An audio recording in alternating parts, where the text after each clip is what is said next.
In body functions and necessary for survival are called life process. मतलब कि ऐसी process जो हमारी बॉडी के फंक्शंस को मेंटेन करती है और हमारे सर्वाइवल के लिए जरूरी होती है, उन्हें हम लाइफ प्रोसेस कहते हैं। तो हमारी बॉडी में 4 मेन लाइफ प्रोसेस होती हैं, जो कि है न्यूट्रिशन मतलब खाना बनाना, रेस्पिरेशन मतलब कि सांस लेना, ट्रांसपोर्टेशन मतलब बॉडी में सब्सटेंस का एक जगह से दूसरी जगह ट्रांसपोर्ट होना, और एक्सक्रेशन मतलब कि बॉडी से वेस्ट का बाहर निकलना। तो हमारे ये जो चैप्टर है वो इन्हीं चारों लाइफ प्रोसेस के आसपास घूमता है। तो चलिए एक एक करके हम इन सभी लाइफ प्रोसेस को अच्छी तरह से समझते हैं। तो शुरुआत करते हैं सबसे पहली लाइफ प्रोसेस से, जो कि है न्यूट्रिशन। तो nutrition is a process by which organism obtain nutrients from food and utilise them to obtain energy for their daily activities, building and repairing their tissues. मतलब न्यूट्रिशन एक ऐसी प्रोसेस होती है जिसमें ऑर्गेनिज्म फूड से energy obtain करते हैं अपनी डेली एक्टिविटीज के लिए, ताकि वो अपने टिश्यूज को बिल्ड और रिपेयर कर सके। यहाँ पर एक टर्म है न्यूट्रिएंट्स। तो न्यूट्रिएंट्स वे सब्सटेंस होते हैं जो लिविंग बॉडी की प्रॉपर ग्रोथ और मेंटेनेंस के लिए जरूरी होते हैं, जैसे कि carbohydrate, protein, vitamin, minerals etcetera, ये सभी न्यूट्रिएंट्स होते हैं। तो अब हम देखते हैं कि न्यूट्रिशन कितने टाइप्स के होते हैं। तो न्यूट्रिशन बेसिकली 2 टाइप के होते हैं, जो कि है ऑटोट्रोपिक न्यूट्रिशन और हेटेरोट्रोपिक न्यूट्रिशन। तो सबसे पहले हम समझते हैं ऑटोट्रोपिक न्यूट्रिशन को। तो it is a process in which an organism prepare its own food from a simple inorganic material like water and carbon dioxide in the presence of sunlight. मतलब ऑटोट्रोपिक न्यूट्रिशन एक ऐसी process होती है जिसमें organism अपना खाना simple inorganic material जैसे कि पानी और कार्बन डाइऑक्साइड से बनाते हैं सनलाइट की प्रेजेंस में। और जो ऑर्गेनिज्म ऑटोट्रोपिक न्यूट्रिशन से खाना बनाते हैं उन्हें हम ऑटोट्रोप्स कहते हैं। For example green plants and some bacteria. तो अब हम समझते हैं दूसरे टाइप के न्यूट्रिशन को, जो कि है हेटेरोट्रोपिक न्यूट्रिशन।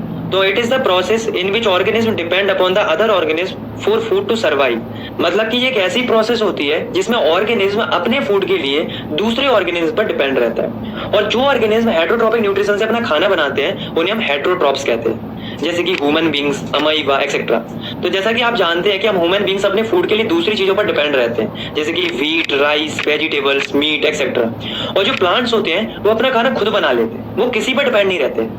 तो अब हम कुछ ऑर्गेनिज्म की न्यूट्रिशन प्रोसेस को अच्छे से समझते हैं। तो सबसे पहले हम समझते हैं न्यूट्रिशन इन प्लांट्स। मतलब कि जो प्लांट्स होते हैं उनमें न्यूट्रिशन कैसे होता है। तो प्लांट्स ऑटोट्रोपिक न्यूट्रिशन से खाना बनाते हैं, ये तो हम जानते हैं, पर यहाँ हमें उस प्रोसेस को देखना है कि प्लांट्स एक्चुअल में खाना कैसे बनाते हैं। तो प्लांट्स जो है वो फोटोसिंथेसिस प्रोसेस से अपना खाना बनाते हैं। तो the process in which green plants convert simple inorganic material carbon dioxide and water into complex organic food material glucose in the presence of chlorophyll and sunlight is called photosynthesis. मतलब ऐसी process जिसमें green plants simple inorganic material जैसे कि water and carbon dioxide को complex organic material glucose में convert कर देती है सनलाइट और क्लोरोफिल की प्रेजेंस में। तो इस प्रोसेस को हम फोटोसिंथेसिस कहते हैं। तो चलिए अब हम इसका फॉर्मूला देखते हैं। तो 6CO2 plus 6H2O gives C6H12O6 plus 6O2 in the presence of chlorophyll and sunlight। तो यहाँ पर आप देख सकते हो कार्बन डाइऑक्साइड और वाटर के 6 मॉलिक्यूल मिलकर ग्लूकोज बना रहे हैं, और उसके साथ ऑक्सीजन के 6 मॉलिक्यूल्स रिलीज हो रहे हैं सनलाइट और क्लोरोफिल की प्रेजेंस में। तो अब हम देखते हैं कि जब फोटोसिंथेसिस प्रोसेस होती है तो हमें कौन कौन से इवेंट्स देखने को मिलते हैं। तो सबसे पहले जो इवेंट है वो है absorption of light energy by chlorophyll. तो फोटोसिंथेसिस में सबसे पहले जो लाइट एनर्जी जो कि सनलाइट से आ रही होती है वो क्लोरोफिल के द्वारा एब्जॉर्ब की जाती है।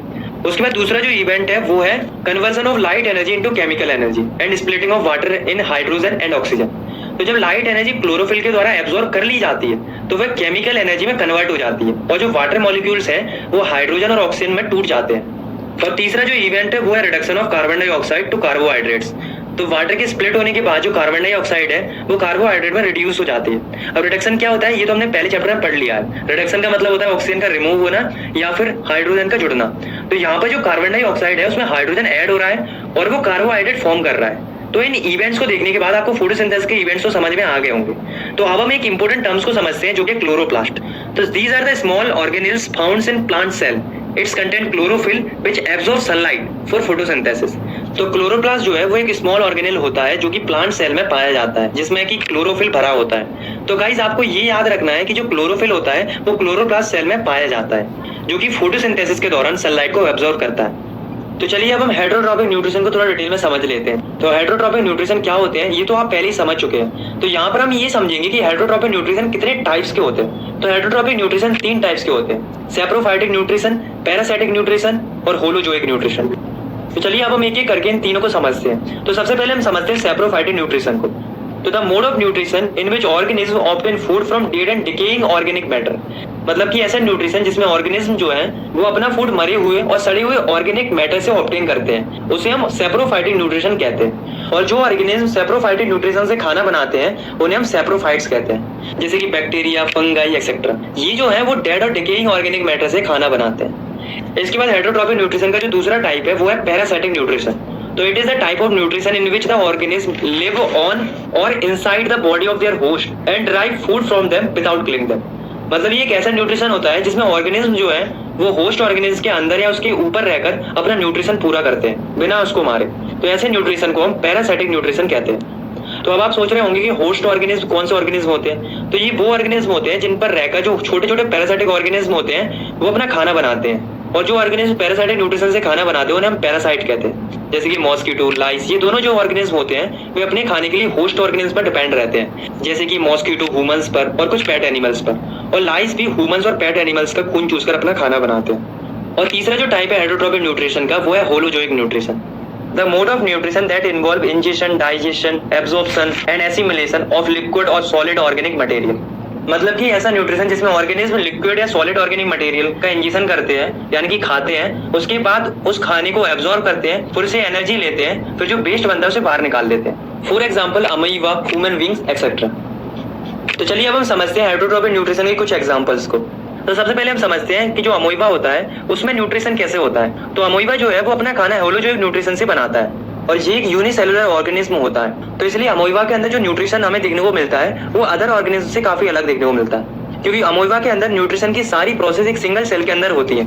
तो अमीबा जो है वो एक एक्वाटिक ऑर्गेनिज्म होता है। एक्वाटिक ऑर्गेनिज्म का मतलब पानी में रहने वाला ऑर्गेनिज्म होता है। तो अमीबा जब भी कोई खाने वाली चीज को देखता है तो वह फ्लोइड करते हुए उसके पास जाता है, और अमीबा के अंदर एक फिंगर लाइक प्रोजेक्शन की एक स्ट्रक्चर पाई जाती है जिसको सूडोपोडिया कहते हैं। तो सूडो का मतलब होता है फॉल्स और पोडिया का मतलब होता है पैर। वो अमीबा के फॉल्स पैरों का काम करता है। तो जब भी कोई फूड पार्टिकल अमीबा के पास आता है तो अमीबा सूडोपोडिया की हेल्प से उस फूड मटेरियल को इंगल्फ कर लेता है, मतलब घेर लेता है और उसे अपने अंदर ले लेता है। और इस फूड मटेरियल को अमीबा अपने टेम्पररी स्टोमक यानी कि फूड वैक्यूल में भेज देता है, जहां पर उस फूड पार्टिकल का डाइजेशन होता है और उससे जो एनर्जी रिलीज होती है उसे अमीबा अपनी लाइफ प्रोसेस को कंटिन्यू करने के लिए इस्तेमाल करता है। और लास्ट में जो वेस्ट बचता है उसे अमीबा ऐसा स्ट्रक्चर बनाकर बाहर फेंक देता है। इस प्रोसेस को हम इजेशन कहते हैं। इजेशन का मतलब होता है अनयूज्ड सब्सटेंस को बाहर निकालना। तो अब हम एक और ऑर्गेनिज्म के अंदर न्यूट्रिशन को समझते हैं जो कि है न्यूट्रिशन इन ह्यूमन बींग्स। तो ह्यूमन बींग्स में जो न्यूट्रिशन होता है वो काफी कॉम्प्लेक्स प्रोसेस के द्वारा होता है, जिसमें कि 5 प्रोसेस होती है, जो कि ingestion, digestion, absorption, assimilation and excretion. तो चलिए समझते हैं इनको। तो सबसे पहले हम फूड को अपने हाथों से अपने मुंह में रखते हैं और इस प्रोसेस को हम इंजेशन कहते हैं। और जैसे ही खाना मुंह में पहुंचता है वहीं से डाइजेशन की जो प्रोसेस होती है वो शुरू हो जाती है। तो सबसे पहले जब खाना मुंह में पहुंचता है तो हमारे जो टीथ होते हैं, जैसे कि आप इस डायग्राम में भी देख सकते हो, वो फूड को छोटे छोटे पार्ट्स में ब्रेक कर देते हैं। उसके बाद जो हमारे माउथ में टंग होती है वो फूड को टेस्ट करती है और फूड को माउथ के अंदर रोटेट करती है। और उसके बाद हमारे माउथ में ग्लैंड पाई जाती है जिसे सलाइवरी ग्लैंड बोलते हैं। वो सलाइवा प्रोड्यूस करती है, जिसमें कि सलाइवरी अमाइलेज नाम का एक एंजाइम पाया जाता है जो कि फूड में प्रेजेंट कुछ स्टार्च को शुगर में ब्रेक डाउन कर देता है। और यहाँ तक जो प्रोसेस हो रही है वो हमारे माउथ के अंदर हो रही है। जब फूड को चबा लिया जाता है और उसमें प्रेजेंट कुछ स्टार्च को शुगर में कन्वर्ट कर दिया जाता है, तो जो फूड होता है वो ईसोफेगस, जिसे हम फूड पाइप भी कहते हैं, जो कि एक ट्यूब लाइक स्ट्रक्चर होता है जो कि माउथ को स्टोमक से कनेक्ट करता है, जैसा कि आप इस डायग्राम में भी देख सकते हो। ये जो है वो फूड को स्टोमक में पुश करता है, और जिस मूवमेंट से ये ईसोफेगस फूड को पुश करता है वो मूवमेंट होता है peristaltic movement. Basically it is the contraction and expansion movement of walls of food pipe. मतलब कि फूड पाइप की वॉल्स का कॉन्ट्रैक्शन और रिलैक्सेशन के मूवमेंट को पेरिस्टाल्टिक मूवमेंट कहते हैं, जो कि फूड को स्टोमक में पुश करने में मदद करता है। तो यहाँ पर फूड जो है वो ईसोफेगस के द्वारा माउथ से स्टोमक में आ जाता है। तो स्टोमक जो है वो एक जे शेप्ड ऑर्गन होता है, और जब फूड स्टोमक के अंदर आ जाता है तो स्टोमक में जो ग्लैंड होते हैं वो गैस्ट्रिक जूस सिक्रेट करते हैं, और जो गैस्ट्रिक जूस होते हैं वो 3 सब्सटेंस रिलीज करते हैं, जो कि है HCl, पेप्सिन एंड म्यूकस। तो चलिए अब हम देखते हैं कि इन तीनों सब्सटेंस का डाइजेशन के अंदर क्या रोल होता है। तो जो HCl है वो जर्म्स को किल करता है जो कि फूड के साथ बॉडी में एंटर हो जाते हैं, और दूसरा काम होता है HCl का मीडियम को एसिडिक करना, जिससे पेप्सिन जो है वो प्रोटीन को डाइजेस्ट कर पाए, क्योंकि पेप्सिन तभी डाइजेस्ट कर पाएगा जब एसिडिक मीडियम होगा। तो बेसिकली पेप्सिन भी एक एंजाइम होता है जो कि प्रोटीन को स्मॉलर मॉलिक्यूल्स में ब्रेक डाउन करता है। तीसरा जो जूस है वो है म्यूकस। तो म्यूकस जो है वो स्टोमक को HCl के हार्मफुल इफेक्ट से प्रिवेंट करता है। अगर म्यूकस सिक्रेट नहीं होगा तो HCl जो है वो हमारे स्टोमक की वॉल्स को डैमेज कर सकता है।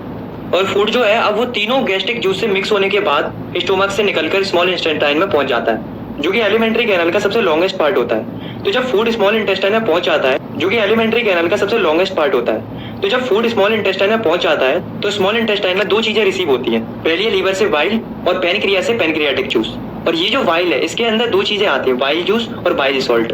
ये दोनों जो चीजें हैं वे गैल ब्लैडर में स्टोर रहती है। जो वाइल जूस होता है वो फूड को एल्कलाइन यानी कि बेसिक कर देता है, क्योंकि जब फूड स्टोमक से आता है तो वह एसिडिक होता है। और पैनक्रियाटिक जूस में एक एंजाइम होता है ट्रिप्सिन, जो कि सिर्फ बेसिक मीडियम में ही काम करता है। और जो बाइल सॉल्ट होता है वो बड़े बड़े फैट ग्लोब्यूल्स को छोटे छोटे ग्लोब्यूल्स में ब्रेक डाउन कर देता है, और इस प्रोसेस को हम इमल्सिफिकेशन भी कहते हैं। फूड पर बाइल जूस और बाइल सॉल्ट के एक्शन के बाद जो पैनक्रियास जो है वो एक पैनक्रियाटिक जूस सिक्रेट करता है, जिसमें तीन चीजें आती है, पैनक्रियाटिक अमाइलेज, ट्रिप्सिन और लिपिज।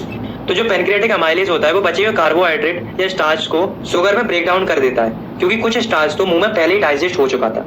और जो ट्रिप्सिन होता है वो प्रोटीन को अमीनो एसिड में ब्रेक डाउन कर देता है। और जो लिपिज होता है वो फैट को फैटी एसिड में और ग्लिसरॉल में कन्वर्ट कर देता है। और स्मॉल इंटेस्टाइन की जो वॉल्स होती हैं उसमें भी बहुत सारी वेरियस ग्लैंड्स प्रेजेंट होती हैं, जो कि इंटेस्टाइनल जूस सिक्रेट करती हैं। और जो इंटेस्टाइनल जूस होता है उसमें भी वेरियस नंबर्स ऑफ एंजाइम्स पाए जाते हैं, जो कि डाइजेशन को कंप्लीट करते हैं। तो डाइजेशन तो कंप्लीट हो गया।